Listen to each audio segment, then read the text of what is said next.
विकारों को सहन करने की बात, इससे बढ़कर कोई तपस्या नहीं है।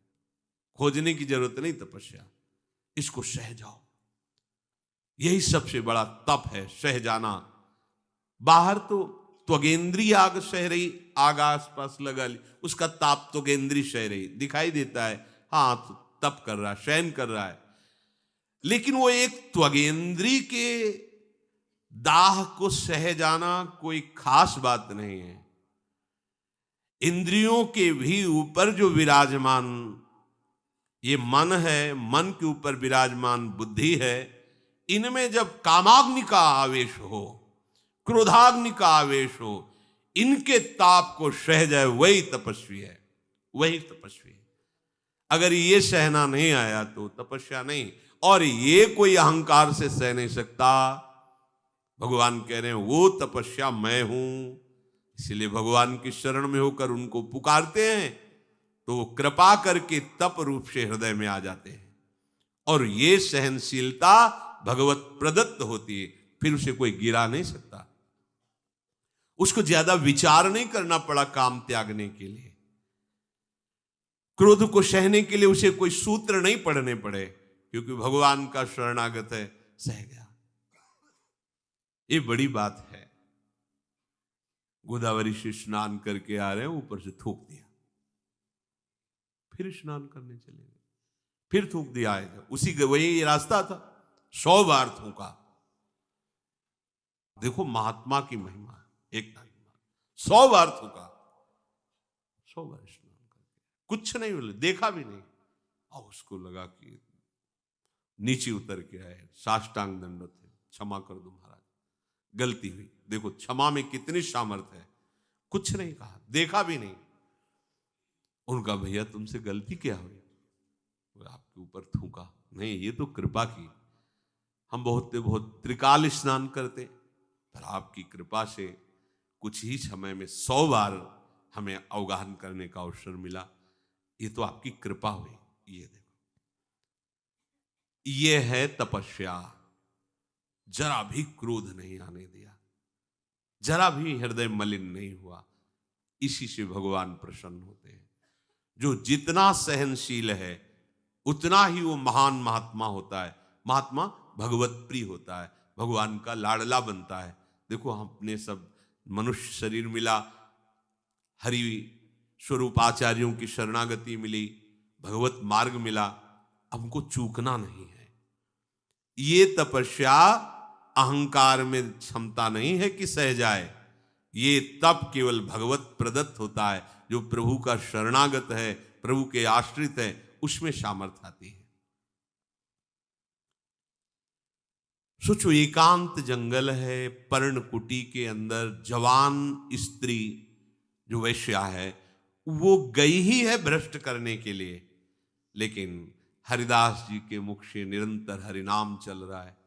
3 दिन तक वो अपना प्रभाव दिखाना चाहा, कोई प्रभाव नहीं पड़ा। ये देखो, ये है तप, ये है भगवान की सामर्थ्य। किंचन मात्र भी उनके हृदय में कहीं ऐसा आकर्षण नहीं हुआ, ये 9 युवती है, ये ऐसा। जो भगवद आश्रित है तो भगवान उसका तप बन जा। बड़े से बड़े कष्ट में उसको कोई विचलित नहीं कर सकता जो भगवद आश्रित है। ये तप, ये सहनशीलता भगवान प्रदान, ये स्वयं भगवान बन करके आते हैं। तप भगवान कहते हैं मेरा स्वरूप है। अगर ये सामर्थ्य आप में आ रही तो अहम को आगे मत रखना।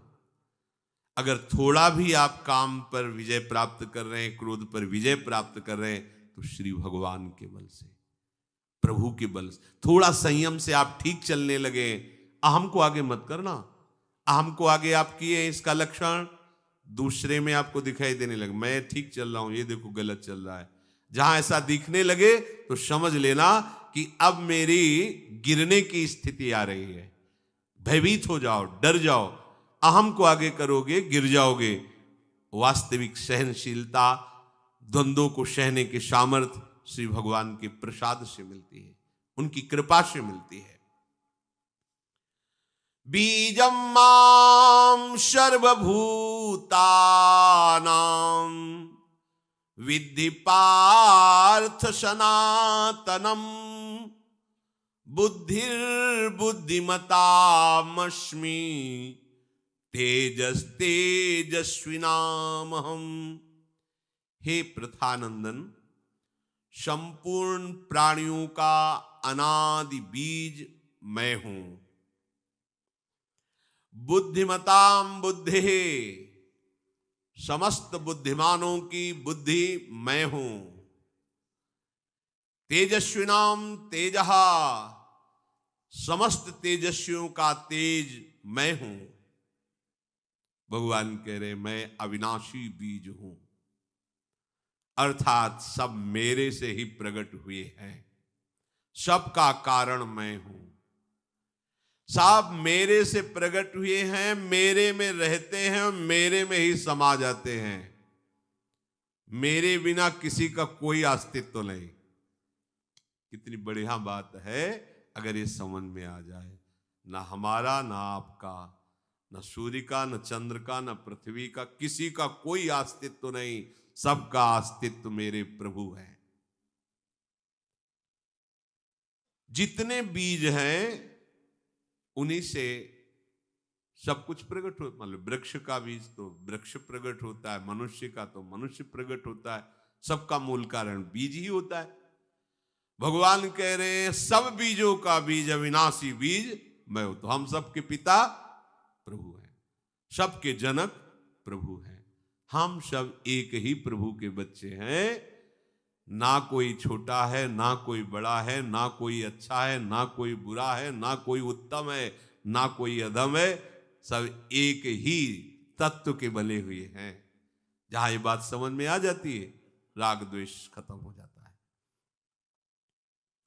सनातन बीज प्रभु हैं, आदि अंत से रहित हैं, अनादि हैं, अनंत हैं, अविनाशी हैं, विकार रहित हैं। जगत का प्रकट होना, जगत का प्रकाशक होना, जगत का उत्पादन करना, जगत को धारण करना, जगत को लय करना, ये सब प्रभु हैं। प्रभु कह रहे बुद्धिर बुद्धिमतामस्मि, बुद्धिमानों में बुद्धि मैं हूं। बुद्धि के कारण प्रभु हैं। अगर बुद्धि में प्रभु ना हो तो उसे बुद्धि कहते नहीं, उसे कुबुद्धि कहते हैं। देखो ना, अपना नाश स्वयं अपने आप कर रहे हैं हम लोग, अपना पतन कर रहे हैं, अपने को दुख में फंसा रहे हैं और बनते बहुत बुद्धिमान हैं, बहुत बुद्धिमान बनते हैं। ये बुद्धिमान नहीं है। यहां जो भगवान कह रहे हैं बुद्धिमानों में मैं बुद्धि हूं। बुद्धिमान कौन? जो अपने को इस जगत प्रपंच से बचाकर सच्चिदानंद तत्व में जो हमारा स्वरूप है स्थित हो जाए, वही बुद्धिमान है। जो असत संसार का त्याग करके सत स्वरूप प्रभु की प्रेम लीला में डूब जाए, उसी को बुद्धिमान कहते हैं। बुद्धिमान मणि लेता है, कांच नहीं। मणिगण पुंज ब्रजपति छाणत हित हरिवंश कर गए कंच, ये बुद्धिमानी नहीं है, एक बुद्धि है। प्रभु के नाम का विस्मरण करके, प्रभु के आश्रय को छोड़कर किसी वस्तु व्यक्ति का चिंतन, उसका स्मरण, उसका आश्रय, ये बुद्धिमानी नहीं है। प्रभु का आश्रय लेकर प्रभु का निरंतर चिंतन करते हुए प्रभुमय हो जाना, इतना चिंतन गाढ़ हो जाए कि मैं प्रभु का भजन करता हूं ये भी स्मृति न रहे, केवल प्रभु की स्मृति, यह है सच्ची बुद्धिमत्ता। तो बुद्धि में ये बुद्धिमानी कहां से आती? भगवान ही उसकी बुद्धि बन के बैठ जाते हैं। बुद्धिमानों की बुद्धि मैं हूं। तेजस्विनामहम, समस्त तेजस्वियों में मैं हूं। ये दैवी संपदा का एक लक्षण होता है। तेज, अग्नि में दाहिका शक्ति, ये तेज का तात्पर्य है जो तत्व के जीवन मुक्त महापुरुष हैं, भगवान के प्रेमी जन हैं, उनमें एक अलौकिक सामर्थ्य जागृत होती है। उनके समीप जाते ही संसार का राग नष्ट होने लगता है। भगवत भजन में रुचि होने लगती, असत आचरणों के त्याग का उत्साह, ये उनका तेज है, ये उनका प्रभाव है। वो अगर आज्ञा कर देते तुम्हारे सामर्थ्य नहीं कि उल्लंघन कर सको, वो बात तुम्हारे पीछे पड़ जाएगी और तुमको सतमार्ग में ले आएगी। इसीलिए भगवान कह रहे हैं वो मैं हूं, तेजस्वियों का तेज, उनका प्रभाव मैं हूं, वो भगवत प्रभाव ही है। ये प्रभु क्यों वर्णन कर रहे हैं अर्जुन जी को? अनन्य चिंतन के लिए। कोई तेजस्वी दिखाई दिया, प्रभाव वाला दिखाई दिया, तो हमें किसी वस्तु व्यक्ति के गुण में नहीं फंसना। मेरे प्रभु हैं, इसका प्रभाव मेरे प्रभु हैं, इसका तेज मेरे प्रभु हैं। और कोई भी तेजस्वी या कोई भी प्रभाववान तभी होता है जब वो प्रभु में जितना तन्मय होगा उतने उसका प्रभाव होगा। बलम बलवताम चाहम काम राग विवर्जितम धर्मा विरुद्धो भूतेषु कामोस्मि भरतर्षभ। हे भरतवंशियों में श्रेष्ठ अर्जुन, बलवानों में काम और राग से रहित बल मैं हूं, प्राणियों में धर्मयुक्त काम मैं हूं। बलम बलवताम चाहम काम राग विवर्जितम।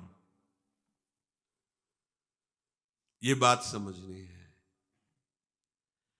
आप में जो कामादि को रोकने का बल है वो भगवान का है। हम इस बल का प्रयोग कहां से करते?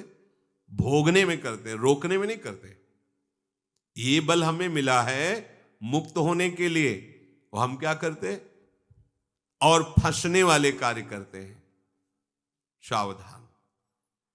आप में जो बल है, बुद्धि बल, शरीर बल, ज्ञान बल, उसका प्रयोग करके इस दलदल से निकल जाओ। इस दलदल में फंसने के लिए बल नहीं दिया गया है।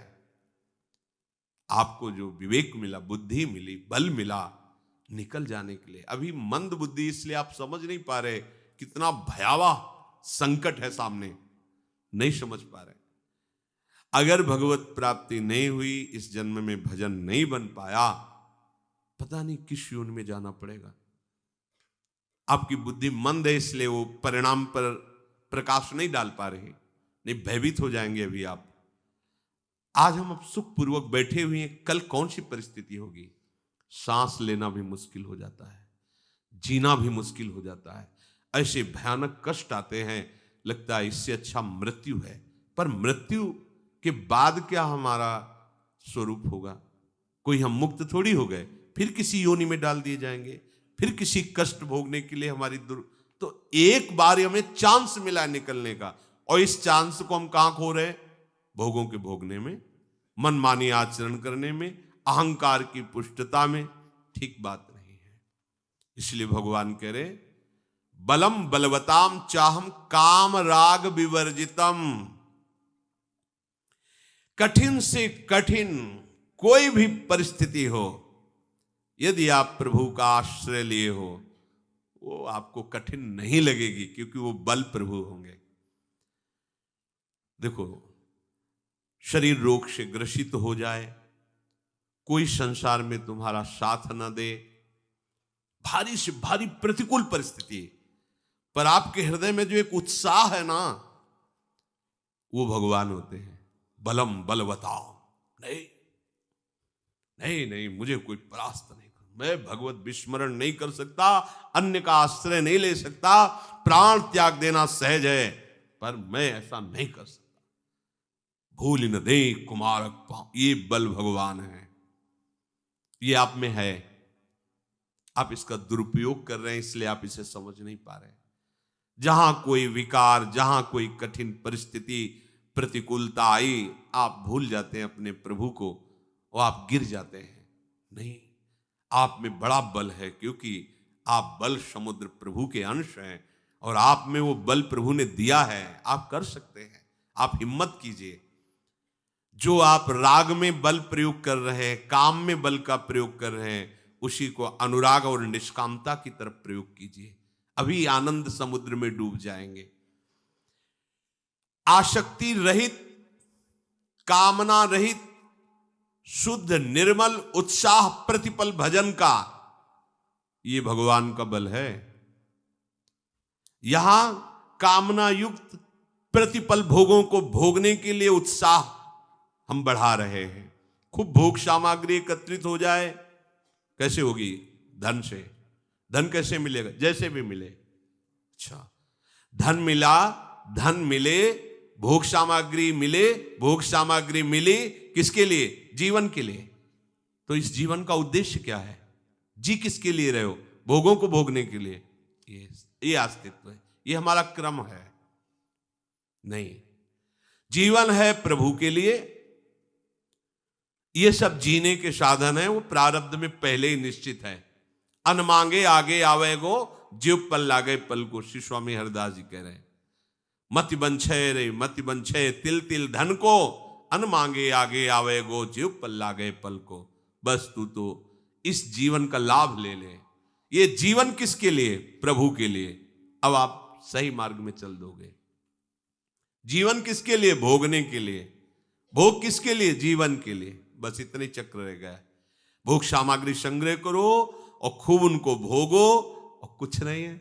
जैसे स्वप्न का विलास, ऐसे खाली के खाली, रीते के रीते रहते, तृष्णा और बढ़ जाती, भोग वासना और बढ़ जाती, और भोगा शक्ति ऐसी दुर्दशा कर देती है, भोगने लायक नहीं रहते, पर उसी का चिंतन, उसी की जलन, उसी में पूरा जीवन व्यतीत कर देते हैं। बलवताम बलम, भगवान का बल आप में है। आप भगवान के बच्चे हो, आप भगवान के अंश हो, आप भगवत स्वरूप हो। आप अपने बल का प्रयोग कीजिए। कर रहे हैं, पर भोगने में नहीं, प्रभु की प्राप्ति में, इन पर विजय प्राप्त करने में। शास्त्र के अनुसार आपका जीवन हो जाए, भगवत प्रियता के लिए आपकी चेष्टा हो जाए। सतत नाम, ये जिनके प्रश्न रहते हैं, भजन नहीं होता है, बेकार की बातें हैं। आप अभ्यास विषयों का कर रहे हैं तो विषय चिंतन हो रहा, प्रभु का करें तो भजन होगा। एक स्थिति आती है फिर भजन करना नहीं पड़ता। जैसे हर नस नाड़ी में रक्त का प्रवाह दौड़ रहा है, दिल की धड़कन स्वयं हो रही है, सांस स्वयं आ जा रही है, ऐसे भजन छा जाता है। भजन करना थोड़ी पड़ता है फिर। पर यहां तक पहुंचने के लिए विषय क्रिया, विषय चिंतन त्याग करके निरंतर भजन का अभ्यास, तब आपकी रोम रोम जब रग रग बोले, तब कुछ स्वाद नाम को पावे। नस नाड़ियों में जैसे रक्त दौड़ रहा है, भजनानंदी के नाम रक्त के साथ दौड़ता है। देखो ना, कंडा थाप रही तो कंडा बोल रहा है विठ्ठल विठ्ठल, उसमें गूंज रहा है विठ्ठल। ये सब अपार बलशाली महापुरुष हैं। क्या बल है इनका? प्रभु, प्रभु इनके बल है। हम लोग इस बल का दुरुपयोग करते हैं, इस बल को आसुरी भाव में प्रयोग कर, बलपूर्वक किसी का स्वत अपहरण करना, किसी को दुख पहुंचाना, अपनी इंद्रियों को भोगों में अपने बल का प्रयोग करना, ये हमारे नाश का कारण बन रहा है। भगवान ने हमें ये जो बल दिया है, ये राग रहित होने के लिए है, ये दूसरों को सुख प्रदान करने के लिए है, ये काम आदि वेगों को सहने के लिए बल, ये बल है हमारा।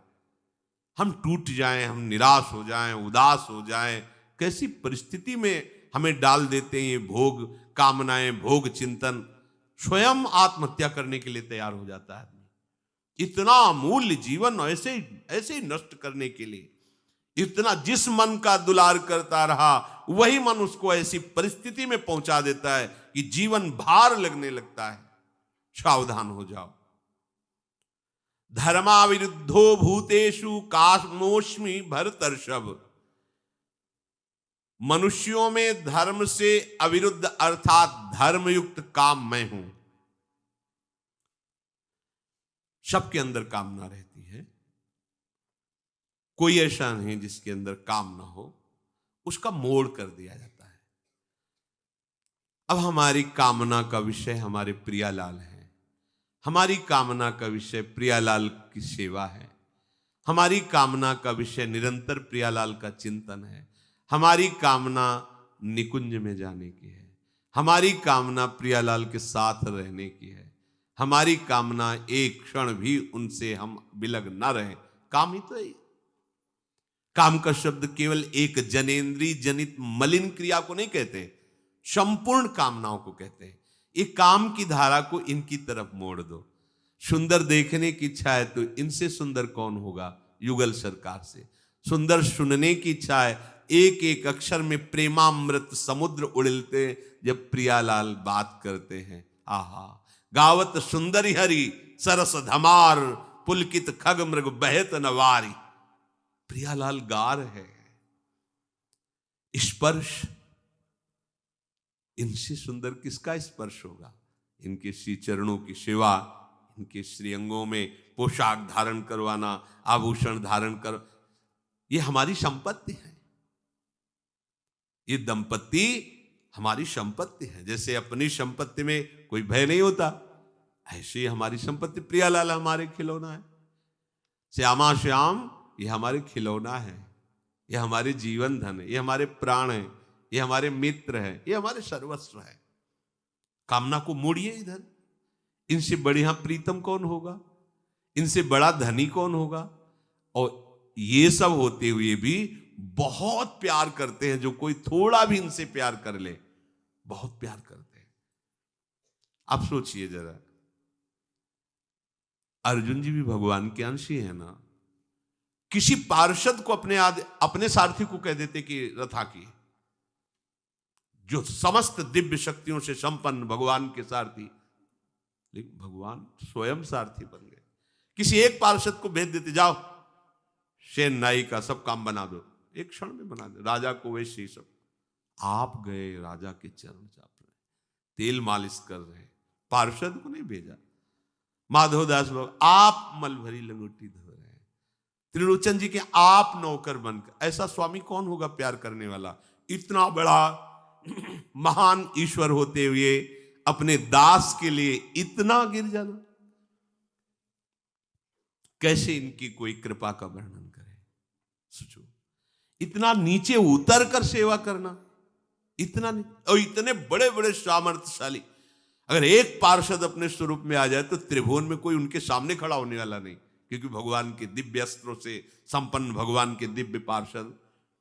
यमदूतों के सामने कोई ठहर सके किसी की सामर्थ्य है?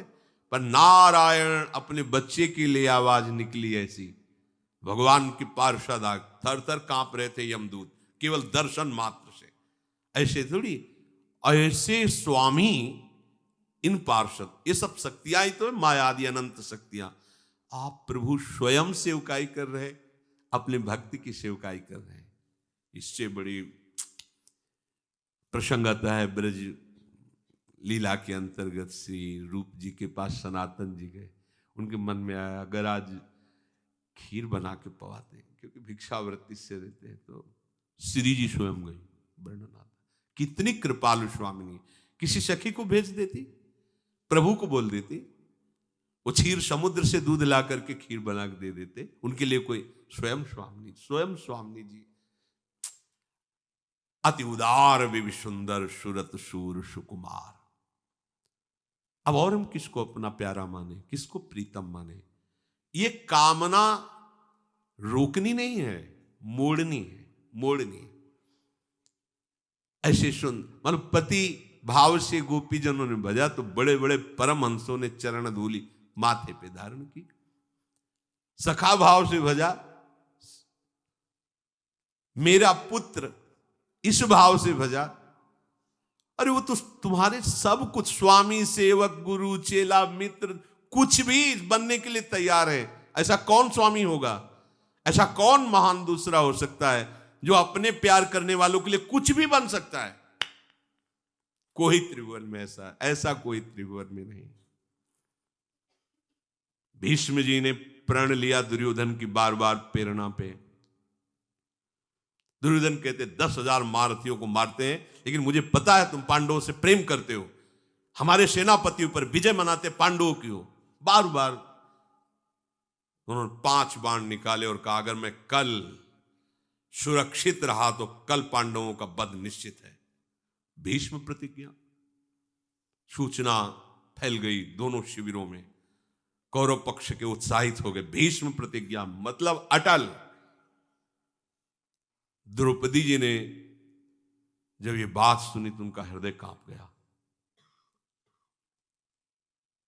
प्रभु ने जब ये बात सुनी तो वो भी एक बार सोच में पड़ गए। पांडवों के पास गए, शिविर में सब सो रहे थे। अरे उठो, भीष्म जी ने प्रतिज्ञा की तुम्हारे मारने के लिए। बोले पता है। बोले पता है, फिर तुम सो रहे हो? तो बोले इसलिए सो रहे कि आप जग रहे हो। आप जग रहे हो ना, इसलिए। हमें क्या चलता है, आपको पता है ना? बोले हमें बड़ी चिंता हो रही। बोले इसीलिए हम निश्चिंत है, आपको जो मनमानी करो, हमें कोई परवाह नहीं। यह है शरणागति। आपको पता है? बोले हाँ हमें पता है, तभी हम सो रहे हैं चैन से। ब्यास भरोसे कुंवर के। हाँ प्रभु। द्रौपदी जी, प्रभु आपके होते हुए चलो चलो अभी चलते हैं, अपनी दासी के कपड़े लाओ। प्रभु दासी की पोशाक पहनते, पादुका अपने पीतांबर में लपेटते द्रौपदी जी की, क्योंकि भीष्म जी महापुरुष हैं। संध्या का समय, तो नंगे पैर उनके दर्शन करने के लिए जा रहे हैं। जितने भी रक्षक हैं वो समझ रहे हैं कि दुर्योधन अभी प्रण करवा के गया है, तो खुशी में उनकी पत्नी दासी के साथ प्रणाम करने आई। बिना किसी प्रश्न उत्तर के सब अंदर गई। भीष्म जी भगवान के चिंतन में थे कि प्रभु आप देख लेना, प्रण तो हो गया है, नाथ आप देख लेना। प्रणाम करते हुए नौवधू को देखा, उनको भी यही भावना आया कि दुर्योधन की पत्नी आई होगी, क्योंकि हमने पांडवों के वध का संकल्प किया। असौभाग्यवती भव। द्रौपदी जी ने घूंघट हटाया और कहा, अभी थोड़ी देर पहले सब शिविरों में सूचना पहुंच गई पक्ष और विपक्ष के कि पितामह ने संकल्प लिया है कल 5 पांडवों के वध का, तो आप कैसे हमें सौभाग्यवती कर सकते हैं? वो कहाँ है? वो ये आगे की बात, जो मुझे इतने छल से संकट में डाल दे कि मेरे अंदर सौभाग्यवती कहने का प्रेरणा कर रहा है, और सामने तो वो है कहां? द्रौपदी जी कुछ नहीं बोली, उठ गए तो दासी की जहां तक मर्यादा होती है वहीं दरवाजे पर भीष्म जी ऐसे पकड़ा, ऊपरी वस्त्र ऐसे, दासी पादुकाएं द्रौपदी की गिर गई। ओहो, जगत के ईश्वर होते हुए अपने भक्ति की रक्षा के लिए ऐसा। अरे जिनकी पादुका रखने की चौकी को ब्रह्मा शंकर आदि नमन करते हैं, वो अपने भक्त की पादुका से। द्रौपदी से कहा, बेटी भीष्म क्या महाकाल की भी ताकत नहीं है जिसके रक्षक ये है? पर कहा ऐसे नहीं, अगर आप हमको, तो फिर हम भी आपको कहते हैं कि गंगा का पुत्र नहीं कहूंगा अगर कल आपसे अस्त्र न ग्रहण करवा दूं युद्ध में। उनका ये तो हम झूठे हो जाएंगे, अपने भक्त के लिए हम झूठे हो जाएंगे। फिर कहा, प्रभु हमारी दृष्टि में शिखंडी आज भी अंबा है, उसको सामने खड़ा कर देना, मैं अस्त्र नहीं चलाऊंगा। अर्जुन को आदेश कर देना, वो मुझे बाणों से बीन दे, मेरा संकल्प भी बच जाएगा और पांडवों की भी रक्षा हो जाएगी। क्योंकि मैं सुरक्षित नहीं रहूंगा तो मेरा संकल्प जो है बच जाएगा, नहीं तो अगर मैं सुरक्षित रहा तो। प्रभु ने कहा, हम सुरक्षित रहने ही नहीं देंगे तुम्हें। 6 महीने बाणों की शैया पर पड़े पड़े भगवत स्मरण में मगन हुए। ऐसे कृपालु भगवान अपने भक्त के लिए। ऐसा कौन है जिसका हम आश्रय लें, जिससे हम प्यार करें, जिसको हम अपना कहें? ये कोई कथा वार्ता नहीं, सच्ची मानिए। आप प्रभु से अंदर से नहीं जुड़े इसलिए आपको संसार नजर आ रहा है। जिस दिन आप अंदर से जुड़ जाएंगे, कण कण में तुम्हें हर क्षण वो अनुभव कराता रहेगा, मैं हूं, देखो मैं हूं, देखो मैं तुम्हें देख रहा हूं, देखो मैं तुम्हें प्यार कर रहा हूं। सबके हाथों में श्री कृष्ण का ही प्यार नजर आएगा, सबकी आंखों में श्री कृष्ण ही नजर आएंगे। वायु के स्पर्श में श्री कृष्ण का स्पर्श नजर आए। आप केवल अपने चित्त को पलटिए, कामना को पलटिए, प्रभु की तरफ कीजिए। धर्माविरुद्धो भूतेषु कामोस्मि भरतर्षभ। हे भरतवंशियों में श्रेष्ठ अर्जुन, मनुष्यों में धर्म से अविरुद्ध अर्थात धर्म से युक्त कामना, ये मेरा स्वरूप है, धर्म से युक्त। क्योंकि अगर धर्म से रहित तो फिर आसुरी भाव है और वो नष्ट करने वाला है।